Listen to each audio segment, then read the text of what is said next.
Metre বাতিল করতে হবে তারা এই মিটারে আমরা মাসে 2,000 করে বিল হয়।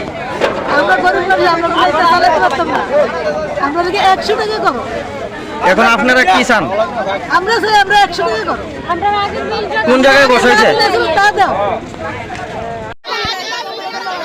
আগে যে আমাদের পুরান মিটার ছিল, আমরা ওই মিটারে ভালো ছিল।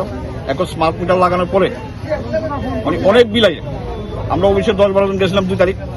যাওয়ার পরে আমরা এই কথাই আমরা কইতেছি যে আমরা ইলেকট্রিক চালাইতে এই কারণে আমরা বিল উঠতেছে।